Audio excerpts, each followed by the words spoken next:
Welcome to the Alivinci podcast stories. I'm Bella, and on this channel, we don't just explore the unexplained, we connect the dots between mystery, energy, and truth. Every story you hear is based on real encounters, carefully researched and intuitively told. This podcast is brought to you by Alivinci Crystal Land, where energy speaks louder than words, and all episodes are executive produced and approved by Mr. Shelby, founder of Alivinci University, guiding you deeper into the hidden layers of this world to unlock more truth. Follow us on Instagram at alivinci.crystal.land and subscribe to our YouTube channel, Alivinci Crystal Land. Now take a breath and listen carefully. The truth doesn't scream, it whispers. What would you do if a craft hovers silently over your property and something stepped out of it? This isn't from a sci-fi novel. This isn't a hoax. This is a real story of a family farmhouse in southern Illinois, where in 2007, a mother of two witnessed something that changed her life, and maybe our lives as well. The craft, the figure in the field, and what her husband captured on camera just before the footage vanished from the entire device. Today we revisit the terrifying and still unexplained case of the visitor in the field. The Harrow family had lived on their 40th-acre farm near Carbondale, Illinois for over a decade. They were private, church-going, no drama, no police reports, no drug use within this family. That year, 2007, had been uneventful until one late night, Sandra Harrow, a 36-year-old mother of two, was closing up the barn after feeding their horses. Her husband Dan was inside with the kids watching TV. It was around 9:40 p.m. when she noticed the night had become silent.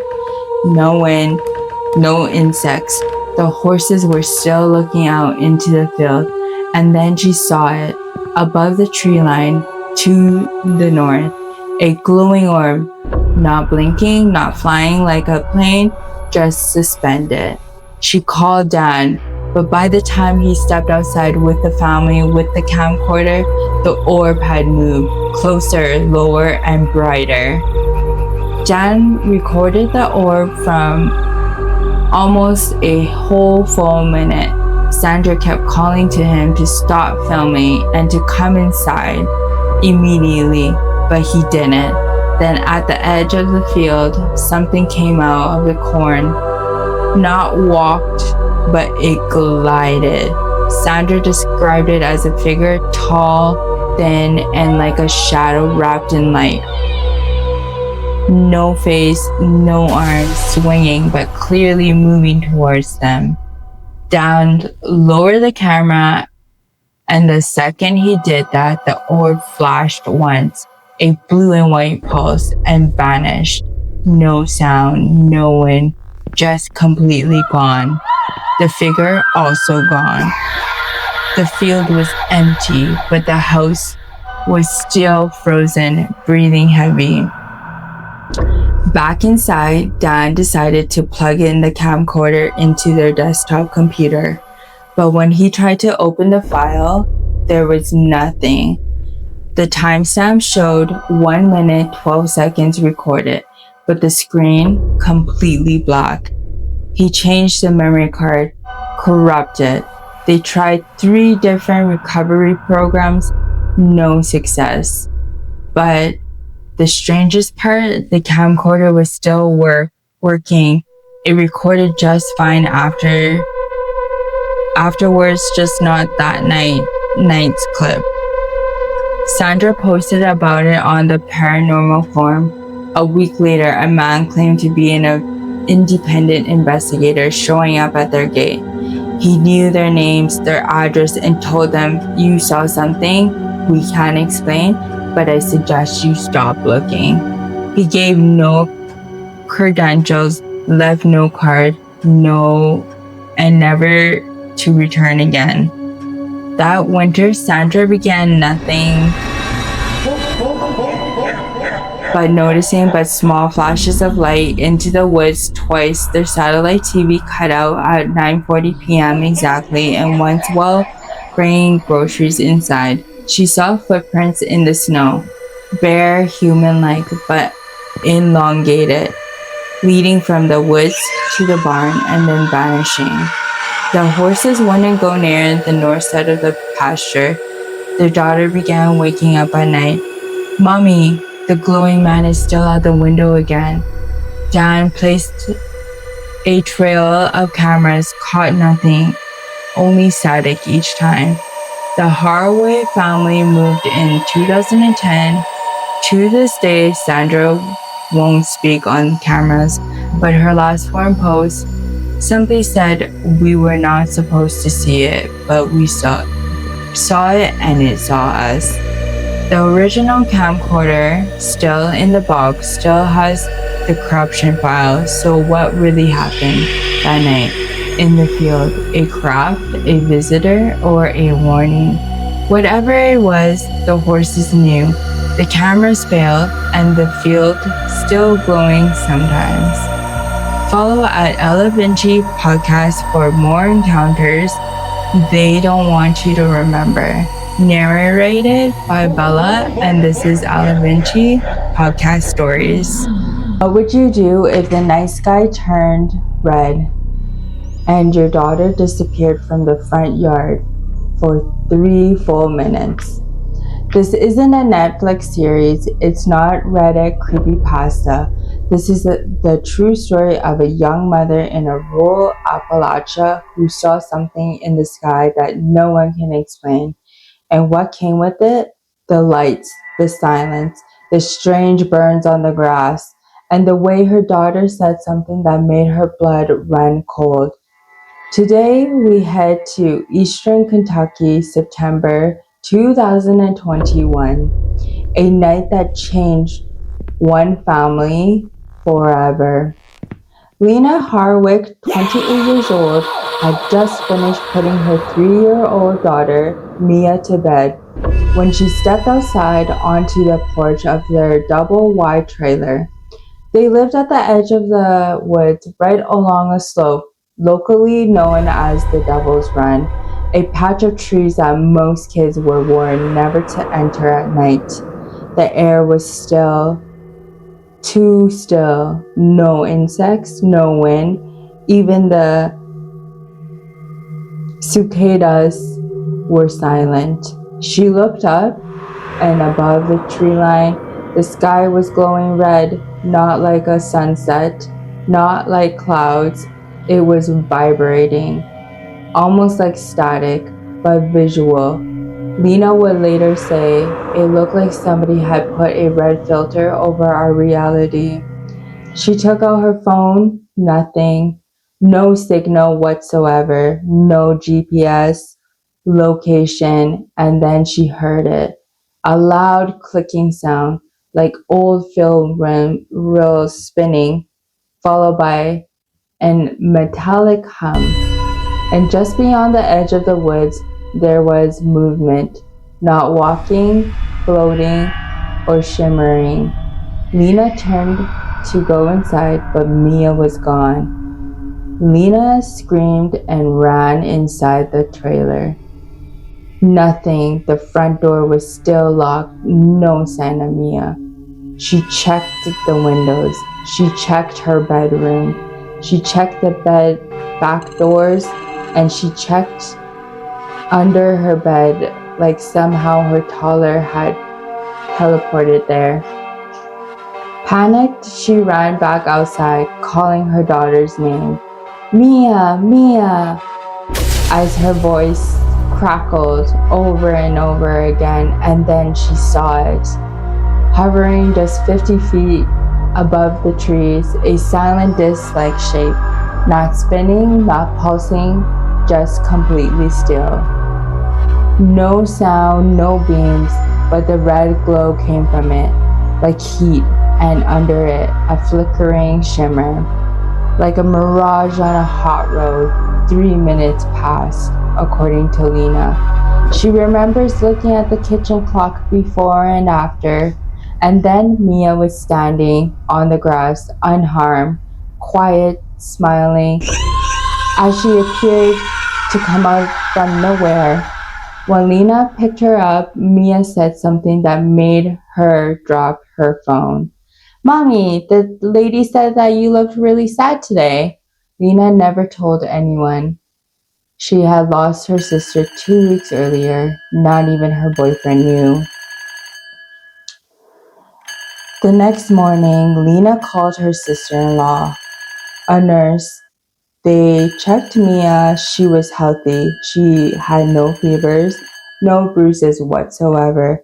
But something was off about Mia. She didn't remember leaving the house. She didn't even cry, didn't even ask questions at all. But while her sister-in-law was checking Mia's back, she noticed a strange mark, almost like a triangle made out of tiny little dots, like a braille, but unified. And the grass where she stood, scorched, dried out in a perfect circle. That day, Lena posted in a local moms group, not expecting any answers, just some relief. But what happened next changed everything. 2 other women from a nearby town commented they saw the same red sky that night. One uploaded a ring footage showing her motion lights going haywire and a strange shadow moving across her porch. Another mother mentioned her son spoke of a woman in white standing outside his window, whispering his name. And then came the strangest one. A woman in Pittsburgh posted a blurry photo of her dog barking at the sky. Behind the dog, up in the sky, was what looked like a silver crescent, but upside down, like a smile, but with no joy. Bella, our narrator, follows up on Lena's story by interviewing a retired emergency dispatcher from Floyd County. He confirms that over 23 separate incidents occurred with 911 calls came in between 9 p.m. and 10 p.m. that following night. All from different areas, all reporting the same thing. The sky's red. There's something above the trees. The dispatcher says none of it made the news. That week, a local gas line explosion was dominating headlines. The UFO calls completely buried. Nothing was ever mentioned.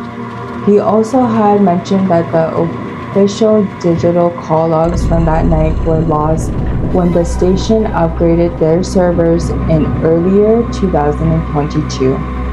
But he still had one pinned call log that he took home. Bella read it live. One of the calls simply ends with the operator whispering, "Madam, I don't think it doesn't want us to talk to us." Bella tracks down the operator, now retired. She refuses to speak except to say, "I'll never forget that voice," but it didn't come from the caller. Lena and Mia moved 2 towns over. They never went back to Devil's Run. Mia still sometimes draws pictures of the incident. A lady with long arms, eyes like mirrors, and always a red sky. Till to this day, no one has explained what happened that night. No military exercise, no storms, no satellites. Just a young mother, a daughter lost for 3 minutes, and a sky that burned like fire. Follow at Alivinci podcast for more unexplained encounters, true horror, and whispers in the skies. Narrated by Bella, this is Alivinci podcast stories. What would you do if a group of campers vanished? but their fire kept burning. Their phones were still recording and the sky above was glowing blue. This isn't a movie, this isn't fiction. This is a true unsolved case of Cooper Ridge, a quiet slope and bare-toothed mountains of Montana, where 5 friends disappeared in 2019 and only one returned. Today we explore the one survivor's story, a story so disturbing that state investigators sealed the file, and a town that never wanted outsiders asking what really lives in those mountains.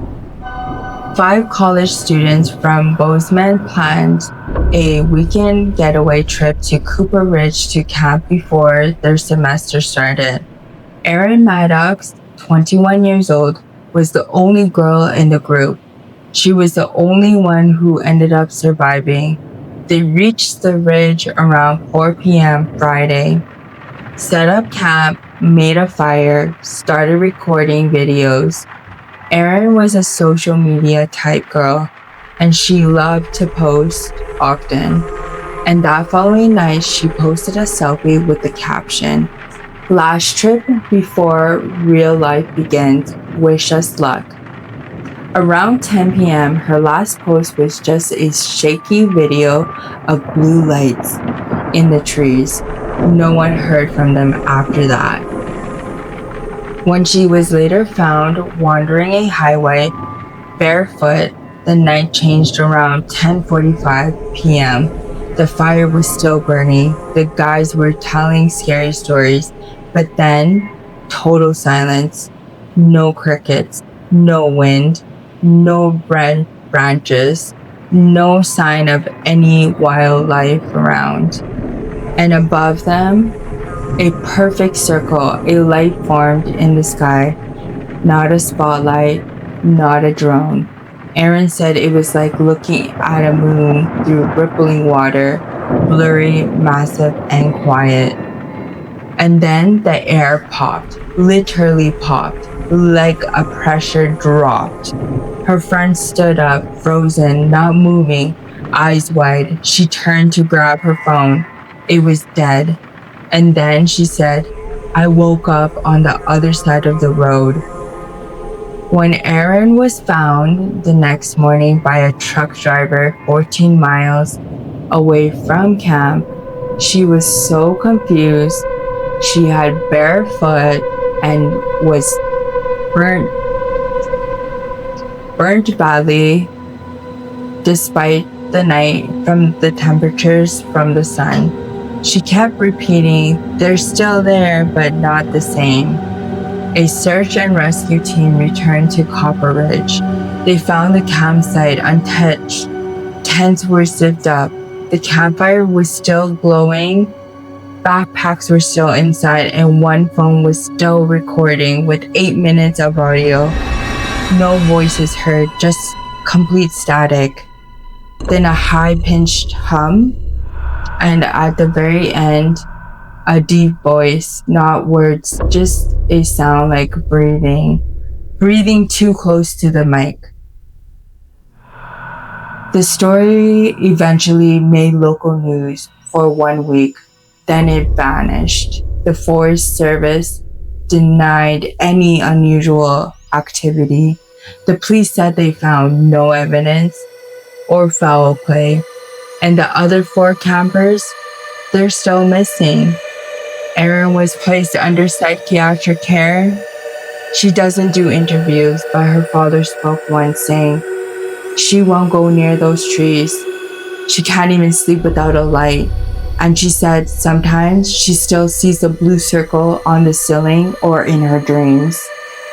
Till this day, no one knows what happened at Cooper Ridge. No signs of struggle, no wildlife, no disturbance, no tech malfunctions, except for one strange note. A local ranger claimed to see a patch of forest that shimmered like glass under moonlight. He took a photo and said it was blurry, but some say there was something in that photo, a face, but stretched, pale like it never blinked. So what really happened that night? A disappearance? A cover-up? A tear in reality? Whatever it was, the light was real, and maybe those campers never left. Follow at Alivinci podcast for more unexplained encounters, real horror, and stories you won't want to miss or hear anywhere else. Narrated by Bella, and this is Alivinci Podcast Stories.